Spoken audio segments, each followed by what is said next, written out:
Hello मेरे dear friends, आप सबका स्वागत है आपके अपने चैनल वेब्स एडुकेयर में। तो फ्रेंड्स, आज मैं इस वीडियो में पिछली वीडियो का जो भी क्वेश्चन था उसका मैं आंसर करने वाली हूँ। जैसे कोमल ने पूछा था कि मैम आपका मार्क्स क्या बन रहा है टीजीटी मैथ्स में जो हमने दिया था इस बार।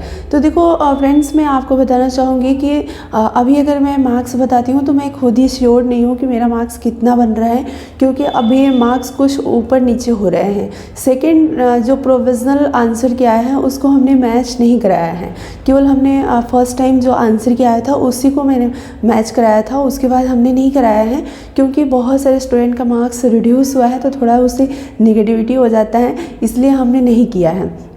लेकिन जब फाइनल आंसर किया आएगा तो उस पर मेरे को ट्रस्ट होगा और फाइनल आंसर के में जो भी है अब बनेगा मार्क्स वो मैं ज़रूर बताऊंगी। लेकिन हाँ, मैं इतना आपको बता रही हूँ कि मेरा मार्क्स इतना ज़रूर होगा कि हमारा सिलेक्शन हो जाएगा, क्योंकि सिलेक्शन के लिए जितने भी चैनल पे हमने देखा है कटअप बताया गया है, आपने भी देखा होगा, तो मैक्सिमम जिस भी चैनल पर मैक्सिमम जो कटअप बताया गया है उससे ज़्यादा ही मार्क्स बन रहा है। अगर मान लो कि कम भी होता है मार्क्स फाइनल आंसर किया आता है तो जैसे रिड्यूस हो जाता है, पिछली बार भी हुआ था ऐसा कि रिड्यूस हो गया था, लेकिन पिछली बार तो जो प्राइमरी के लिए हमने दिया था तो उसमें मेरा मार्क्स इंक्रीज हो गया था, जैसे मतलब 2 नंबर बढ़ गया था, घटा नहीं था, 2 नंबर बढ़ गया था। लेकिन इस बार का मैं नहीं बता सकती हूँ कि बढ़ेगा या घटेगा। जो भी मार्क्स बन रहा है मेरा मार्क्स अभी मैं आप पूछ रहे हो तो मैं बता ही देती हूँ कि मेरा मार्क्स अभी 80+ बन रहा है। अब देखो 80+ अभी बन रहा है जो फर्स्ट हमारा आंसर किया था उसके अकॉर्डिंग, लेकिन जो सेकंड प्रोविजनल आंसर किया वो हमने नहीं मैच कराया। अब उसमें घट भी सकता है। अगर मैं बाद में, इसलिए मैं नहीं बता रही थी कि बाद में जब मैं अपना आंसर की जो भी आएगा फाइनल उसके अकॉर्डिंग मार्क्स जब रिवील करूँगी बताऊँगी तो बहुत सारे लोग बोलेंगे कि आपने तो पहले बताया था इतना है और अब तो इतना है, यानी कि मान लो कम हो जाता है तो बहुत सारे लोग बोलेंगे कि आपने तो स्टार्टिंग में ज़्यादा बता दिया था अभी तो कम है। इसलिए मैं नहीं बता रही थी और कुछ कारण नहीं है, ऐसा कुछ भी नहीं है कि मैं नहीं बता सकती हूँ, ऐसा कुछ नहीं था, बस इसी वजह से। और देखो फाइनल आंसर क्या आएगा तो मैं पहले ही बता रही हूँ कि कम होगा ज़्यादा होगा मुझे नहीं पता। अभी मेरा जो मार्क्स बन रहा है वो 80+ बन रहा है और प्रोविज़नल सेकंड वाला मैंने मैच नहीं कराया तो मैं उसके अकॉर्डिंग नहीं बता रही हूँ, मैं फर्स्ट जो प्रोविज़नल आंसर किया था उसके अकॉर्डिंग बता रही हूँ, ठीक है। तो आप लोग ऐसा मत फिर बाद में बोलना कि आपने ज़्यादा बताया था अभी कम हो गया। अब आगे देखो कितना मार्क्स बनता है मुझे नहीं पता, तो इतना तो आप लोगों को भी लग रहा होगा कि गर्ल्स के लिए इतना अगर मार्क्स बन रहे हैं तो सिलेक्शन तो हो जाएगा, क्योंकि इतना कट ऑफ अभी तक किसी भी चैनल पर गर्ल्स के लिए नहीं बताया गया है, आपने भी देखा होगा। तो इसलिए मैं श्योर हूँ कि हाँ इतना पर सिलेक्शन हो जाएगा। इसलिए मैं आपको पिछली वीडियो में भी मैंने बताया था कि इतना मार्क्स मेरा बन रहा है कि मेरा सिलेक्शन हो जाएगा, लेकिन जो एग्जैक्ट मार्क्स है वो अभी मैं नहीं बताना चाह रही थी, क्योंकि एग्जैक्ट इसमें अभी कुछ नहीं कहा जा सकता, कुछ कम भी हो सकता है ज़्यादा भी हो सकता है। और दूसरा क्वेश्चन था कोमल का कि हम टीजीटी साइंस का प्रिपरेशन कैसे करें। तो देखो मैं ये बताना चाहूँगी कि साइंस के लिए आपको +2 तक प्रिपरेशन करनी होगी। जैसे मैथ्स का हमने किया तो मैथ्स का हमने किया तो +2 तक हमने किया, ठीक है। +2 का मैथ्स में ही नहीं पढ़ाती थी तो +2 के बहुत सारे जो मैथ्स थे मैं भूल चुकी थी। कुछ पार्ट्स जो फिज़िक्स में आते हैं, +2 फिज़िक्स में आते हैं, जैसे कैलकुलस वगैरह, वेक्टर वगैरह, तो ये मुझे तो पता था क्योंकि फ़िज़िक्स में ये यूज होते हैं तो मैं पढ़ाती थी तो पता था। लेकिन मैथ्स के सारे टॉपिक नहीं मुझे याद था, मैं भूल चुकी थी, तो मैंने पढ़ाई किया फिर से, मतलब उसको पढ़ा, जो मैं बैच खरीदी थी उसमें मैं पढ़ी। तो मैं आपको ये सजेस्ट करना चाहूँगी कि अगर आपका बेस सही है साइंस का, जैसे मान लो कि 10th तक या 12th में आपने साइंस पढ़ा है तो आपका बेस ठीक है बट आप भूल गए हो, होता है ना कि बहुत टाइम तक हम उस चीज़ों को अगर पढ़ते नहीं हैं या नहीं हम पढ़ा रहे हैं, नहीं पढ़ रहे हैं तो माइंड से निकल जाता है। तो आप लेकिन फिर से पढ़ोगे, खुद से सेल्फ स्टडी करोगे तो सारा माइंड में आपका आ जाएगा, मतलब वो फिर से वो रिवाइज हो जाता है, लगता है कि नहीं ये तो हमने पढ़ा था तो सब कुछ समझ में आ जाता है। लेकिन अगर आपका बेस सही नहीं होगा, क्योंकि वो आप ही समझ पाए पाएंगे। तो अगर आपका बेस सही नहीं होगा, आपने 10th में या अच्छे से साइंस नहीं किया होगा, आपका बेसिक अगर अच्छा नहीं होगा, तो मैं आपको ये सजेस्ट करना चाहूँगी कि किसी भी टीचर का, जो भी टीचर को अप्लाई करते होंगे, मीन्स कि उनका पढ़ाने का तरीका, उनका पढ़ाने का स्टाइल या उनकी जो लैंग्वेज है, उनका कंटेंट आपको समझ में आता होगा, आपको अच्छा लगता होगा साइंस के लिए। क्योंकि देखो, साइंस के लिए मैंने किसी का बैच भी नहीं परचेज़ किया है कि मैं बता सकूं।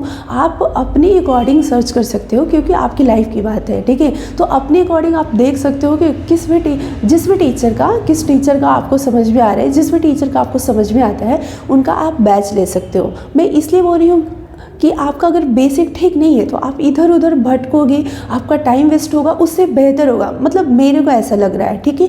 और देखो, सब बैच अफोर्ड नहीं कर पाते, ये भी मैं मानती हूँ, तो उसके लिए मेहनत करना पड़ेगा। बहुत सारी यूट्यूब पर वीडियो होते हैं, फ्री में भी होते हैं, तो वहाँ से भी वो एक एक टॉपिक का हेल्प लेकर कर सकते हैं। देखो, 10th क्लास के तक साइंस के लिए तो मुझे लगता है कोई प्रॉब्लम ही नहीं है, +2 तक भी कोई प्रॉब्लम नहीं है। ऐसे मैंने बहुत सारे चैनल देखा है जहाँ पर फ्री ऑफ कॉस्ट इतने अच्छे कंटेंट प्रोवाइड किए गए हैं कि पढ़ने वाले बच्चे हो तो ढूंढ करके पूरा अपना कवर कर सकता है। अगर आपको लगता है ट्रस्ट नहीं होता है आपको, तो नो डाउट आप एक बैच ले लो और वहाँ से आप अपनी स्टडी अभी से स्टार्ट कर दो। मैं तो यही बोलूँगी, अभी से कर दो, क्योंकि देखो भाई, बीपीएससी हर साल चेंज कर रहा है अपने पैटर्न, और एग्ज़ाम में जो क्वेश्चन का लेवल है वो भी चेंज कर रहा है। पिछली बार भी हमने पेपर दिया था, पिछली बार के भी पेपर हमने केवल पीआरटी का दिया था, नो डाउट, लेकिन हमने टीजीटी साइंस का भी पेपर देखा था, बहुत हार्ड था। टीजीटी मैथ्स का भी हमने पेपर देखा था, सॉल्व किया था। इस बार तो मुझे खुद देना था, तो मैंने सॉल्व भी किया था मैथ्स का पेपर। तो मतलब पिछली बार से इस बार के लेवल में चेंजेस है। कोई भी व्यक्ति बता सकते हैं जो एग्जाम दिया है, पिछली बार के भी पेपर देखा हो, इस बार का भी पेपर देखा हो, तो काफ़ी ज़्यादा डिफरेंसेस देखने को मिले हैं।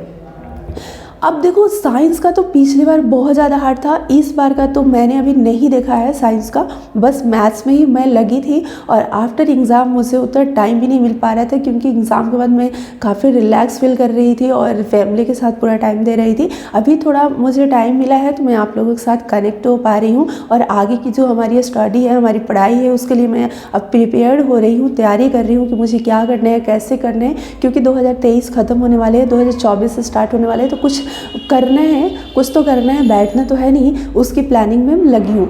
मैं आपको यही सजेस्ट करूँगी कि आप बिल्कुल बैठिए मत, आप अपना टाइम मत वेस्ट कीजिए। आप लोग अगर बीपीएससी टीआरई 3.0 के लिए आप प्रिपेयर्ड होना चाहते हैं, तो अभी से लग जाइए, क्योंकि अगस्त में सभी को पता है कि वैकेंसी आने वाली है, जैसा कि आयोग के द्वारा बताया गया है। तो आप सभी लोग लग जाइए और अभी से तैयारी कीजिए। 9th का आप पूरा का पूरा जो भी आपका मतलब बायो है, साइंस में बायो है, और आपका केमिस्ट्री है, आपका फिज़िक्स है, इसको पूरा अच्छे से कर लीजिए। 9th तो बिल्कुल मत छोड़िए, 9th इसको पूरा अच्छे से कर लीजिए, क्योंकि यही आपका बेस होगा और यहीं से मैक्सिमम क्वेश्चन आपके पूछे जाएंगे। लेकिन मैं आपको ये सजेस्ट करना चाहूँगी कि जो 9th में टॉपिक है, जो भी चैप्टर्स है, वो टॉपिक 11th-12th में भी है, तो उसका लेवल आप 11th-12th तक लेकर जाइएगा। जो भी टॉपिक है, बायो का अगर सेल है, सेल अगर 11th-12th में भी है, तो सेल का चैप्टर का जो लेवल होगा वो 11th-12th तक, +2 तक होगा, ठीक है। मतलब 9th-10th में जो भी टॉपिक आपका साइंस में है, वो टॉपिक अगर +2 में है, तो उस टॉपिक को आप +2 लेवल तक तैयारी कीजिए, ठीक है। और जो टॉपिक +2 में नहीं है, वो आप 10th तक ही तैयारी कीजिए। और देखिए, अभी टाइम आपके पास है, तो मैं ये नहीं बोलूँगी कि आप स्किप करके पढ़ाई कीजिए, मैं यही बोलूँगी +2 तक आप पूरी प्रिपरेशन कर लीजिए, तो इसमें कोई डाउट ही नहीं रह जाएगा कि आपका एग्ज़ाम क्लियर नहीं होगा, ठीक है। अगर किसी के पास टाइम कम है, तो वो +2 का तो मतलब वही टॉपिक करे जो 9th-10th में टॉपिक है और +2 में भी है, दोनों में कॉमन है, तो +2 तक उस टॉपिक को कवर करे, बाकी 9th-10th को तो स्ट्रॉन्ग कर ले। देखो, बहुत सारे लोग ये बोलते हैं कि एनसीईआरटी कर लो, हो जाएगा, लेकिन एग्ज़ाम का क्वेश्चन पेपर आप देख लो, केवल एनसीईआरटी पढ़ने से नहीं हो सकता है, उससे ऊपर लेवल तक जाना होगा, +2 तक जाना होगा, +2 तक आपको करना ही पड़ेगा। अभी आप कैसे करोगे +2 तक प्रिपरेशन, ये आपको सोचना होगा। आप बैच लेकर करना चाहते हो, आप सेल्फ कर सकते हो, आप कैसे कर सकते हो, या ऑफलाइन कोचिंग आप करके कर सकते हो, ये डिसाइड आपको करना होगा, क्योंकि आप खुद को आप ही जान सकते हो कि आप कैसे कर सकते हो, ठीक है। अगर सेल्फ स्टडी से आप कर सकते हो तो सबसे बेस्ट है। अगर आप ऑनलाइन बैच लेकर कर सकते हो तो बिल्कुल वैसे भी आप कर सकते हो। अगर आप ऑफलाइन बैच के थ्रू करना चाहते हो तो वैसे भी कर सकते हो।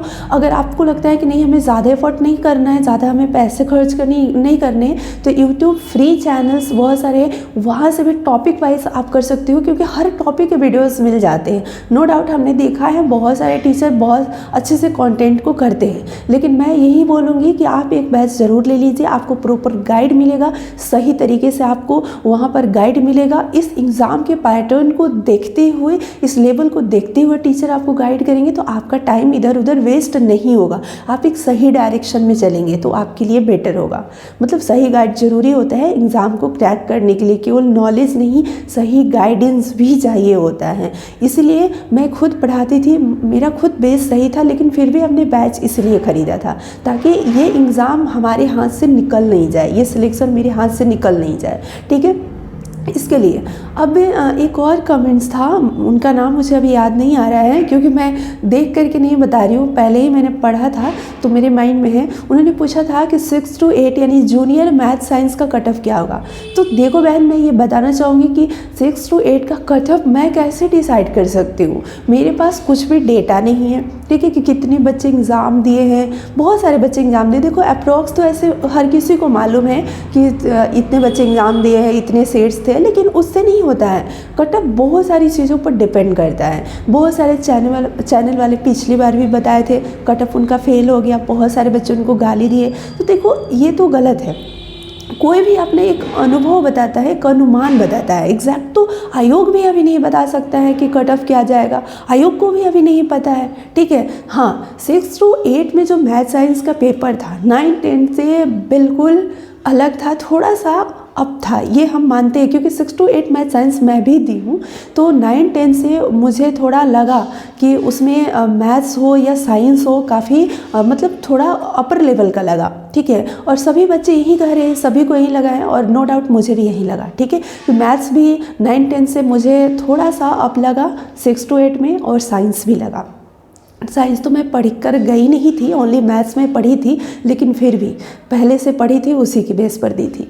मैं आपको ये बताना चाहूँगी कि आप कट ऑफ के लिए चिंता मत करो। अगर मैं बता रही हूँ कि आप गर्ल्स हो, जनरल से मैं मानकर चलती हूँ कि जनरल में भी अगर आप गर्ल्स हो, तो अगर आपके बन रहे हैं 60 प्लस बन रहे हैं, 60-65 प्लस अगर बन रहे हैं, इससे प्लस बन रहे हैं, तो मुझे लगता है कि आप एक आशा की किरण लेकर चल सकते हो, कि सिलेक्शन का आशा की किरण लेकर चल सकते हो। देखो एक अनुमान के अकॉर्डिंग मैं बता रही हूँ, ऐसा कुछ भी नहीं है कि मैं जो बता रही हूँ एग्जैक्ट है, ऊपर नीचे भी होता है। ऐसा नहीं कि कोई इंसान एकदम जो लकीर खींच दिया वही होता है, लेकिन हाँ मुझे ऐसा लगता है कि अगर 60-65 प्लस किसी गर्ल्स का है, किसी भी कैटेगरी में हो, तो फिर उसे टेंशन लेने की ज़रूरत नहीं है। रिलैक्स मतलब वो हो सकता है। बाकी तो देखो कुछ ही दिन में रिजल्ट आ जाएगा, तो ज़्यादा हम लोगों को वेट भी नहीं करना है। बाकी एग्ज़ाम की तरह बीपीएससी इतना फास्ट चल रहा है, बाकी शिक्षा विभाग सभी आप देख ही रहे हो बिहार में कितना तेज़ी से काम चल रहा है, तो ज़्यादा नहीं वेट करना है।